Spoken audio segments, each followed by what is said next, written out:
Hello and welcome to my channel. मेरा नाम है प्रशांत और इस वीडियो में हम मिर्जापुर सीजन 1 का रिकैप करने वाले हैं। तो चलिए शुरू करते हैं आज का कार्यक्रम। लेकिन उससे पहले अगर तुमने चैनल को सब्सक्राइब नहीं कर रखा है तो फटाफट से वो सब्सक्राइब वाला बटन दिख रहा होगा, उसे दबा डालो। तो भाई मिर्जापुर सीजन 3 बहुत जल्द आने वाला है और इसका फर्स्ट सीजन को आए हुए 6 साल बीत चुके हैं। तो बस इसी वजह से सीजन 1 का हम एक छोटा सा रिकैप करने वाले हैं।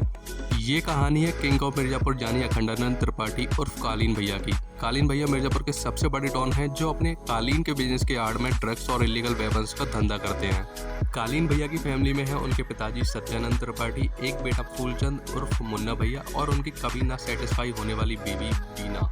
सब कुछ ठीक चल रहा था, लेकिन एक दिन कालीन भैया के बेटा मुन्ना भैया एक बारात में नाचते नाचते दूल्हे को बंदूक से उड़ा देते हैं। शाबाश बेटा। दूल्हे के पेरेंट्स इंसाफ के लिए एक ईमानदार एडवोकेट रमाकांत पंडित से मिलते हैं। रमाकांत की फैमिली में है उनकी पत्नी और 3 बच्चे, गुड्डू, बबलू और डिम्पी। बस आगे की सारी कहानी इन्हीं दोनों फैमिली से कनेक्टेड है।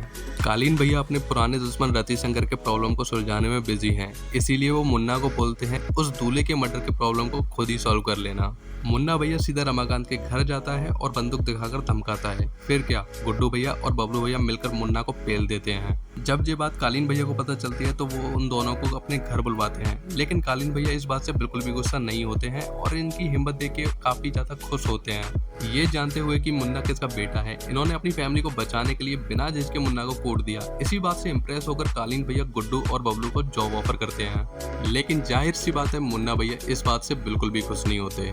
गुड्डू और बबलू कालीन भैया की गैंग में शामिल हो जाते हैं। फिर दोनों भाई अपने पापा को समझाने की कोशिश करते हैं कि प्लीज अपने और फैमिली की सेफ्टी के लिए इस केस को दबा दो। अब कहानी में और भी कैरेक्टर्स की एंट्री करते हैं। स्वीटी और उसकी छोटी बहन गोलू। गुड्डू अपनी बहन की फ्रेंड स्वीटी को बहुत पसंद करता है, लेकिन उससे बात करने में इसकी फटती है। मुन्ना को भी स्वीटी बहुत पसंद है, लेकिन स्वीटी मुन्ना को बिल्कुल भी भाव नहीं देती। ये सभी लोग एक ही कॉलेज में पढ़ते हैं। गुड्डू और बबलू के समझाने के बाद भी उनके पापा नहीं मानते हैं, इसलिए वो दूल्हे के पेरेंट्स को डरा धमकाकर केस वापस लेने को कहते हैं। और वहीं दूसरी तरफ कालीन भैया से बदला लेने के लिए रतिशंकर मुन्ना की सुपारी दे देता है। मुन्ना इस हमले से बच जाता है। यहाँ हमें पता चलता है रतिशंकर भी एक गैंगस्टर है। उसका एक बेटा है शरद, उसे इसके बिजनेस में कोई भी इंटरेस्ट नहीं है। इनकी त्रिपाठी परिवार से काफी सालों पुरानी दुश्मनी है और इसी के बीच कहानी का पार्ट दिखाया जाता है कि कैसे रतिशंकर और त्रिपाठी फैमिली का विवाद शुरू हुआ। गुड्डू और बबलू को हथियारों के बिजनेस का एक्सपेंड करने का काम मिलता है और कालीन भैया वहां के लोकल पॉलिटिशियन जेपी यादव के इलेक्शन फंड का इंतजाम करने के लिए मिर्जापुर के बाहर जाते हैं। वापस आने के दौरान रतिशंकर के लोग कालीन भैया पे हमला कर देते हैं, लेकिन कालीन भैया इस हमले से बच जाते हैं और अपने साथ 2 गुंडों को पकड़ कर लाते हैं। उन गुंडों को टॉर्चर करने में पता चलता है कि रतिशंकर पूरे त्रिपाठी परिवार को खत्म करने का प्लान बना रहा है। एक तरफ कालीन भैया अपनी फैमिली को बचाने में लगे हुए हैं और दूसरी तरफ उनकी धर्मपत्नी अपने नौकर के साथ चरम सुख की प्राप्ति कर रही है। कॉलेज में चल रहे इलेक्शन में मुन्ना भैया के खिलाफ कोई भी खड़ा होने की हिम्मत नहीं करता है, लेकिन फिर प्रिंसिपल के समझाने के बाद गोलू मुन्ना के खिलाफ खड़ी होने के लिए तैयार हो जाती है। दूसरी तरफ मुन्ना भैया के लाख कोशिश करने के बाद स्वीटी मुन्ना भैया को रिजेक्ट कर देती है। फिर मुन्ना भैया अपने दोस्तों के साथ थिएटर में मूवी देखने जाते हैं, जहां इनका वफादार दोस्त कंपाउंडर मुन्ना भैया को मिर्जापुर का राजा बनाने के लिए कालीन भैया तक की जान लेने को तैयार है। ये सुन के मुन्ना भैया कंपाउंडर पर भड़क जाते हैं, लेकिन बाद में वो भी कालीन भैया को मारने के लिए तैयार हो जाते हैं। मुन्ना को जब पता चलता है कि गुड्डू बॉडी बिल्डर बनना चाहता है तो वो कंपाउंडर के थ्रू गुड्डू को स्टेरॉइड देना स्टार्ट कर देता है। कालीन भैया गुड्डू और बबलू को फैक्ट्री में बुलवाते हैं और उन दोनों से अपनी वफादारी साबित करने के लिए किसी को गोली से मरवाते हैं। इसके बाद ये लोग और भी लोगों को मारते हैं।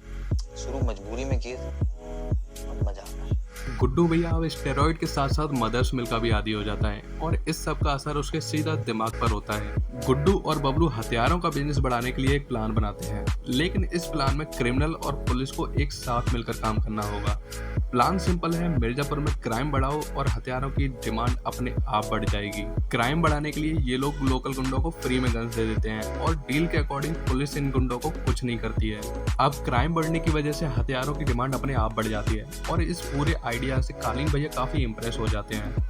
फिर मिर्जापुर में चल रहे इस खून खराबे को रोकने के लिए गवर्नमेंट वहां पर एक नए ऑफिसर को अपॉइंट करती है। इलेक्शन से पहले वायलेंस कम करने के लिए कालीन भैया, रतिशंकर और जेपी यादव साथ मिलकर एक मीटिंग करते हैं। मीटिंग के दौरान चल रही होली पार्टी में जेपी यादव और मुन्ना भैया की थोड़ी बहस हो जाती है।